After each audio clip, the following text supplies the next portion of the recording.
Congresswoman Debbie Dingell. She's a member of the Democratic leadership, co-chair of Democratic Policy and Communications Committee.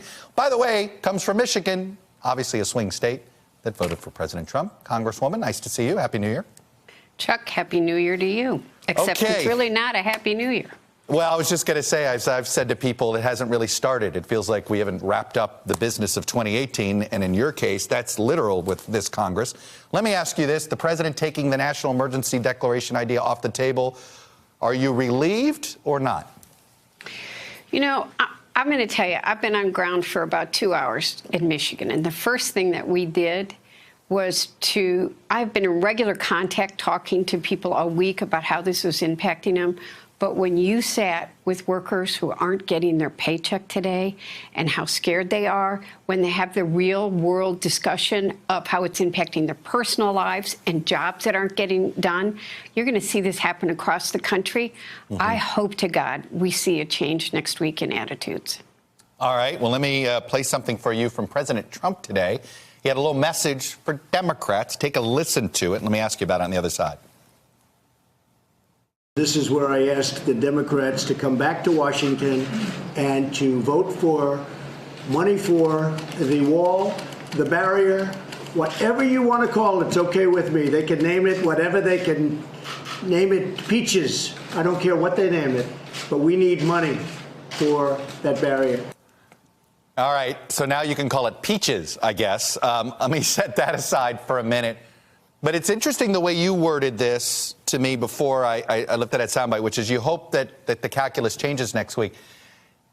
Are you going to have to give them something for some barrier, do you think, at this point, to just end this thing? You know what here's what I think. I think the fact of the matter is that before Christmas, the Senate voted 98-2 to fund 6 departments and open the government for several weeks, which is what Lindsey Graham was trying to do before the president shut his down. And I talked to him for 2 hours last night. The House voted to reopen those departments, fund them through the rest of the year, and give us an extension for a few weeks on Homeland Security. We need to stop putting public servants, and they are public servants, in the middle of all this, reopen the government and get back in a regular order and have a discussion and get this done. There isn't anybody I know on either side that doesn't care about national security. This has, we need to reopen the government. It's just simply inexcusable right now. Here's it seems like you're battling, you've got an issue inside your own party in this respect. Let me play for you something Mazie Hirono, very passionate senator from Hawaii, and what she said about this shutdown. Take a listen. He is an amoral hostage taker, amoral because he makes no difference between right and wrong, nor does he give a rip. And he's a hostage taker because he has taken 800,000 federal employees and thousands of contractors hostage. And we don't negotiate with amoral hostage takers.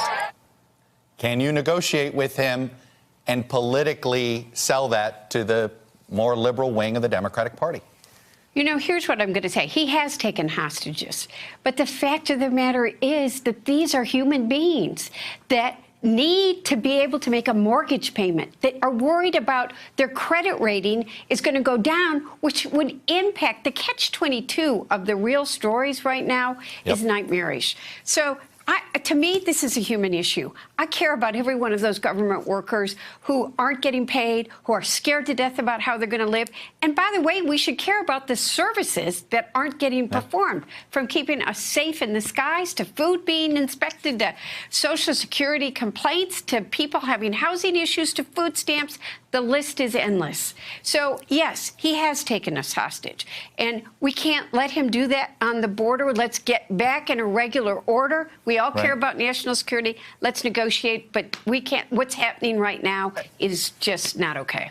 Okay, except we're dancing around the issue here. On one hand, I know he doesn't deserve to be negotiated with because of what he's done. I understand that argument. On the other hand, you put it in real world terms. If he's amoral, it means he's not going to be moved by any of these arguments. So you may have to just sort of deal with it. Is that what the solution looks like? I think you sort of give him his 2.6, call it peaches, and move on? I want to see, first of all, I don't negotiate on numbers ever on radio or television. But fair enough. Let me say this. I think that, I know I'm a person that reacts to human stories and I get upset. But I think that my experience, and I wasn't alone, many members of my delegation were I was just going to say, that makes you a human being, Congresswoman. There's nothing wrong with that. It's crazy, I know. But I think a lot of people are going to hear the stories, and they're going to hear both the human side of it, and they're going to really hear the services that aren't being delivered. I'll tell you what, I'm one of 435. There are 100 senators. If people's hearts and souls aren't starting to be touched by this by the end of the weekend, I worry about whether this is really a representative democracy. It is bizarre to me that there's not even a schedule, anything on the schedule for a meeting for talks. We're just, okay, maybe Monday.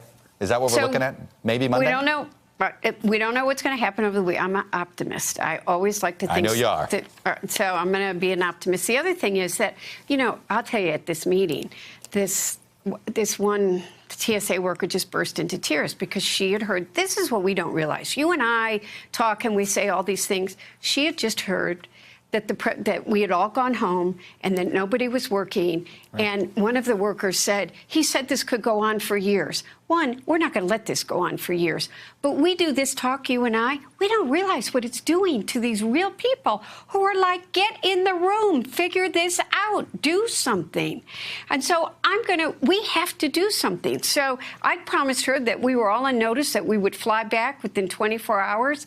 The likelihood, I'm not a BSer either, but I'm hoping that we're going to start to see movement at the beginning of next week. I assume the missing paycheck is finally the impetus to this, and perhaps this is the one upside of you guys leaving Washington for the weekend is maybe you need to hear these stories in order to be moved to act. Anyway, Congresswoman Debbie Dingell, coming to me from your district there, or just outside your district in Michigan, thanks very much for coming on. Thank sharing you. Views. Appreciate it. Hello, YouTubers. If you're watching this, it means you've checked out our channel, so thank you. Now do me a favor, subscribe by clicking on that button down there. Click on any of the videos to watch the latest interviews and highlights from MTP Daily and MSNBC. You can get more Beat the Press content every morning in the First Read newsletter. If you're tired of content that you don't know anything about where it came from, you don't have to have that problem with us. NBC News, MSNBC, MTP, and the Meet the Press mindset right here for you on YouTube. Subscribe now.